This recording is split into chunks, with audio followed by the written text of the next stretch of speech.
Hello बच्चों, exercise 3.6 में question number 2 जो आपके वर्ड प्रॉब्लम स्टार्ट होते हैं उसका फर्स्ट नंबर का क्वेश्चन है। उसमें अपस्ट्रीम डाउनस्ट्रीम जैसे वर्ड आए हैं उसको पहले एक्सप्लेनेशन करता हूँ, फिर उसके बाद हम ये सब देखेंगे।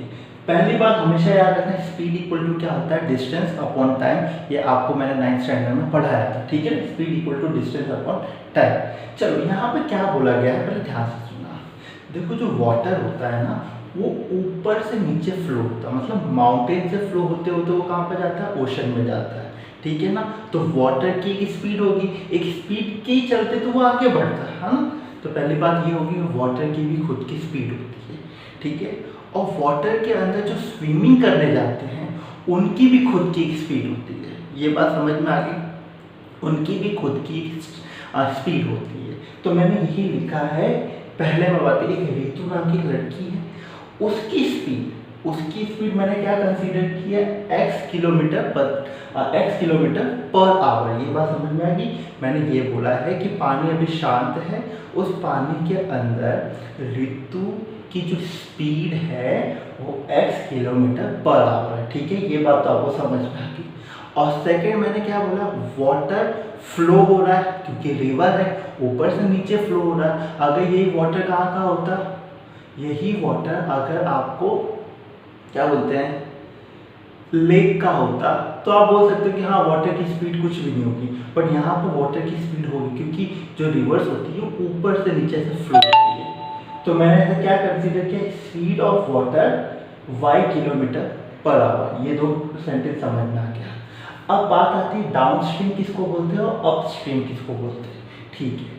अगर ध्यान से सुनना, डाउन का मतलब क्या आता है, ऊपर से नीचे गिरना। तो अगर ऋतु जो है, नदी जो रिवर का जो डायरेक्शन है फ्लो होने का, अगर उसी डायरेक्शन में अगर स्विमिंग करती है तो उसको हम क्या बोलते हैं, डाउनस्ट्रीम। ध्यान से सुनना, मान लो ये नदी है, ये ऐसे फ्लो हो रही है, ऐसे फ्लो होगी, तो ऋतु नाम की लड़की है, वो भी इसी डायरेक्शन में अगर फ्लो आगे बढ़ेगी, स्विमिंग करेगी, तो हम उसको क्या बोलेंगे, डाउनस्ट्रीम बोलेंगे। ये बात समझ में आ गई।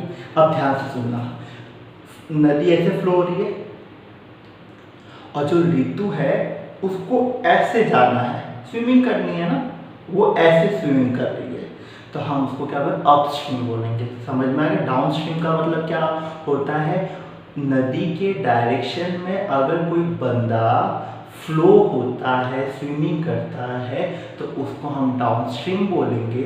लेकिन नदी के डायरेक्शन के अपोजिट डायरेक्शन में जो बंदा स्विमिंग करता है उसको हम अपस्ट्रीम बोलेंगे। ये बात समझ में आ गई। हाँ, अब देखो डाउनस्ट्रीम जब वो करेगी तो एक तो नदी भी उसको बहाते हुए लेके जाएगी और उसकी स्पीड भी उसको बहाते हुए जाएगी, तो मतलब उसकी स्पीड क्या हो जाएगी, इंक्रीज हो जाएगी, ठीक है ना। जैसे हम किसी ऊपर से हमको नीचे आना तो हम फटाफट स्पीड से आ जाते हैं, क्योंकि स्लोप जो होता है हम फटाफट नीचे आ जाते हैं। क्यों, एक तो ग्रेविटेशनल फोर्स भी हमको खींचता है और हमारी खुद की भी स्पीड होती है, इसलिए हम फटाफट नीचे आ जाते हैं। बट वही अगर स्लोप पे अगर हमको ऊपर जाना है तो क्या होगा, ग्रेविटेशनल फोर्स तो उसको खींचेगी, बट हमारी स्पीड को और ज़्यादा ताकत लगाना पड़ेगा ऊपर चढ़ने के लिए। यहाँ पे भी वही बात होती है। डाउनस्ट्रीम क्या है, x plus y kilometre per hour. X plus y क्यों लिया, समझ में आ गया, क्योंकि नदी के डायरेक्शन में अगर कोई बंदा उसी डायरेक्शन में फ्लो होता है तो उसको हम डाउनस्ट्रीम बोलेंगे। और डाउनस्ट्रीम में नदी का स्पीड और उस बंदे की स्पीड दोनों ऐड हो जाते हैं, ठीक है। इसलिए x plus y kilometre per hour लिखा। वही अपस्ट्रीम में क्या होगा, अपस्ट्रीम में क्या होगा, दोनों के बीच में माइनस। क्यों, नदी तो उसको ऐसे लेके जाना चाहती है, बट वो अपनी स्पीड से वो ऐसे जाना चाहती है। समझो, नदी उसको ऐसे लेके जाना चाहती है और वो अपनी स्पीड से ऐसे जा रहा है, तो दोनों के बीच में क्या होगा, एक प्रेशर जनरेट होगा, एक ताकत ज़्यादा लगानी पड़ेगी, इसलिए यहाँ पर मैंने क्या लगाया, माइनस लगाया, ठीक है ना। Upstream x minus y kilometre per hour, ठीक है। बस ये समझ में आ गया ना, अपस्ट्रीम किसको बोलते हो, डाउनस्ट्रीम। तो इस क्वेश्चन में कुछ है ही नहीं। अब आपको क्या दिया है, डाउनस्ट्रीम का टाइम दिया है। डाउनस्ट्रीम का टाइम क्या दिया, 2 आवर। मतलब उसने ऐसे इस डायरेक्शन में 2 आवर स्विमिंग की और ये 2 आवर्स स्विमिंग की, तो उसने कितना डिस्टेंस कवर किया, 20 किलोमीटर डिस्टेंस किया। मतलब देखो नदी ऐसे जा रही है, वो भी ऐसी फ्लो हो रही है, तो इसने कंटिन्यू इस डायरेक्शन में कितने टाइम तक स्विमिंग किया, 2 आवर्स तक, जिससे वो कहाँ तक पहुँच गई, 20 किलोमीटर, तो बहुत ही आगे चले। ठीक है, तो बस हो गया। स्पीड इक्वल टू क्या होता है, डिस्टेंस अपॉन टाइम। तो स्पीड क्या है, x प्लस वाई, और डिस्टेंस क्या है आपका 20 अपॉन टाइम। टाइम कितना है 2, इसलिए क्या है 10, तो x plus y equal to क्या आ गया, 10 आ गया। ठीक है, ये बात समझ में आ गई। अब नीचे नदी का डायरेक्शन क्या है, ऐसे है, बट वो कैसे जा रही है, ऐसे जा रही है ना, ये ऐसे और ऐसे जा रही है। तो आप ध्यान से देखोगे यहाँ पर भी उसने 2 आवर्स टाइम लगाया। नदी ऐसे फ्लो हो रही है और वो ऐसे फ्लो हो रही है, तो उसके लिए भी उसने 2 आवर्स लगाया, लेकिन बहुत मेहनत लगने की वजह से वो सिर्फ और सिर्फ 4 किलोमीटर तक ही जा पाई। देखो डाउन स्ट्रीम में भी वो 2 आवर्स लेती है, लेकिन डाउन स्ट्रीम में 20 किलोमीटर तक दूर चली जाती है। बट अप स्ट्रीम के कंडीशन में क्या हुआ, वो 2 आवर्स जितना टाइम लगाती है, बट सिर्फ और सिर्फ 4 किलोमीटर ही जा पाती है। ये समझ में आ गया। बस अप स्ट्रीम का क्या होता है, x माइनस वाई, डिस्टेंस क्या है 4 अपॉन 2 इक्वल टू 2, क्योंकि डिस्टेंस हमको 4 दिया है, टाइम हमको 2 दिया है, इसलिए आंसर है 2। तो x minus y equal to 2, ये second equation. x plus y हुआ आपका फर्स्ट इक्वेशन। बस इन दोनों इक्वेशन को आपको सॉल्व करना है।